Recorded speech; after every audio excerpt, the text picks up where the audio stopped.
ನಮಸ್ತೆ, ಮಂಜುಳಾ ವಿನೋದ್ ರೆಸಿಪಿ ಚಾನಲ್ಗೆ ನಿಮ್ಮೆಲ್ಲರಿಗೂ ಸ್ವಾಗತ. ಇವತ್ತಿನ ರೆಸಿಪಿಲಿ ನಾನು ಗೀ ರೈಸ್ ಮಾಡ್ತಾಯಿದ್ದೀನಿ, ಅಂದರೆ ತುಪ್ಪದನ್ನು. ಬನ್ನಿ ಮಾಡೋ ವಿಧಾನನ ನೋಡ್ಕೊಂಡು ಬರೋಣ.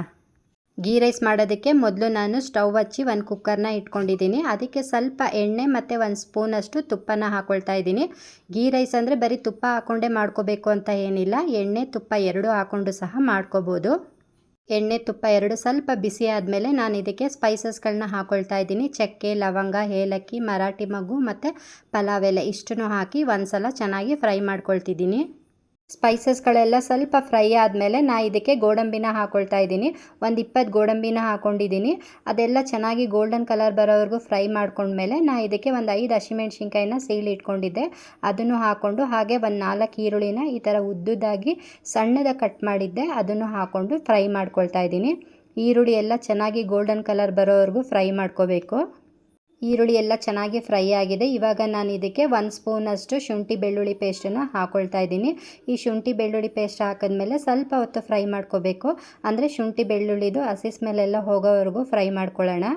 ಗೀ ರೈಸ್ ಮಾಡೋದಕ್ಕೆ ನಾನಿಲ್ಲಿ ಒಂದು ಅರ್ಧ kg ರಾ ರೈಸ್ನ ಮೊದಲೇ ತೊಳೆದು ನೆನೆಸಿಟ್ಟಿದ್ದೆ, ಅದನ್ನು ಹಾಕಿ ಸ್ವಲ್ಪ ಫ್ರೈ ಮಾಡ್ಕೊಳ್ತಾ ಇದ್ದೀನಿ. ಈ ಥರ ಅಕ್ಕಿನ ನೆನೆಸಿ ಫ್ರೈ ಮಾಡಿ ಗೀ ರೈಸ್ನ ಮಾಡೋದ್ರಿಂದ ಗೀ ರೈಸು ಉಡಿ ಉಡಿಯಾಗಿ ಚೆನ್ನಾಗಿ ಬರುತ್ತೆ. ಇವಾಗ ನಾನು ಇದಕ್ಕೆ ನೀರನ್ನು ಸೇರಿಸ್ಕೊಳ್ತಾ ಇದ್ದೀನಿ. ನೀರನ್ನು ಹಾಕೊಂಡ್ಮೇಲೆ ನಾನು ಒಂದು ಸಲ ಚೆನ್ನಾಗಿ ಮಿಕ್ಸ್ ಮಾಡಿ ಹಾಗೆ ರುಚಿಗೆ ತಕ್ಕಷ್ಟು ಉಪ್ಪನ್ನ ಹಾಕ್ಕೊಳ್ತಾ ಇದ್ದೀನಿ. ಉಪ್ಪು ಹಾಕಿದ್ಮೇಲೆ ಒಂದು ಸಲ ಚೆನ್ನಾಗಿ ಮಿಕ್ಸ್ ಮಾಡಿ ನಾನು ಇದನ್ನು ಕುದಿಯೋದಕ್ಕೆ ಬಿಡ್ತೀನಿ. ನಾನು ಈ ಗೀ ರೈಸ್ನ ಕುಕ್ಕರಲ್ಲಿ ಮಾಡ್ಕೊಳ್ತಾ ಇರೋದು. ಕುಕ್ಕರಲ್ಲಿ ಮಾಡ್ಕೋಬೇಕು ಅಂತಂದರೆ ಚೆನ್ನಾಗಿ ಬರಬೇಕು ಗೀ ರೈಸು ಅಂತ ಅಂದರೆ ನಾವು ಒಂದು 3-4 ಕುದಿ ಬಂದಮೇಲೆ ಕುಕ್ಕರ್ ಲಿಡ್ನ ಮುಚ್ಚಿಟ್ರೆ ಗೀ ರೈಸು ತುಂಬ ಉಡಿ ಉಡಿಯಾಗಿ ಚೆನ್ನಾಗಿ ಬಂದಿರುತ್ತೆ, ಹಾಗೆ ತಳನೂ ಸಹ ಹಿಡ್ದಿರಲ್ಲ. ನೋಡಿ, ಇವಾಗ ನಾನು ಗೀ ರೈಸ್ನ 2 ವಿಜಿಲ್ ಕೂಗಿಸ್ಕೊಂಡಿದ್ದೀನಿ. ಈಗ ಗೀ ರೈಸು ರೆಡಿಯಾಗಿದೆ. ಲಿಡ್ನ ಓಪನ್ ಮಾಡ್ತಾ ಇದ್ದೀನಿ. ನೋಡಿ ಗೀ ರೈಸು ಎಷ್ಟು ಚೆನ್ನಾಗಾಗಿದೆ ಅಂತ ಹೇಳಿ. ನಾನು ಅಳತೆ ಪ್ರಕಾರದಲ್ಲಿ ಹೇಳಬೇಕು ಅಂತಂದರೆ 6 ಗ್ಲಾಸು ಅಕ್ಕಿ ತೊಗೊಂಡಿದ್ದೀನಿ. 6 ಗ್ಲಾಸ್ ಅಕ್ಕಿಗೆ 1 to ಡಬಲ್ ಅಂದರೆ 12 ಗ್ಲಾಸು ನೀರನ್ನು ಹಾಕ್ಕೊಳ್ತಾರೆ. ಕುಕ್ಕರಲ್ಲಿ ಮಾಡ್ತಾ ಇರೋದ್ರಿಂದ ನಾವು 2 ಗ್ಲಾಸ್ ನೀರನ್ನು ಕಮ್ಮಿ ಹಾಕೋಬೇಕು, ಅಂದರೆ ನಾನಿಲ್ಲಿ 10 ಗ್ಲಾಸ್ ನೀರನ್ನು ಹಾಕ್ಕೊಂಡಿದ್ದೀನಿ. ಆವಾಗ ಗೀ ರೈಸು ಈ ಥರ ಉಡಿ ಉಡಿಯಾಗಿ ಚೆನ್ನಾಗಿ ಬರುತ್ತೆ. ತುಂಬ ಉಡಿ ಉಡಿಯಾಗೂ ಅಲ್ಲ, ತುಂಬ ಮುದ್ದೆ ಆಗೂ ಅಲ್ಲ.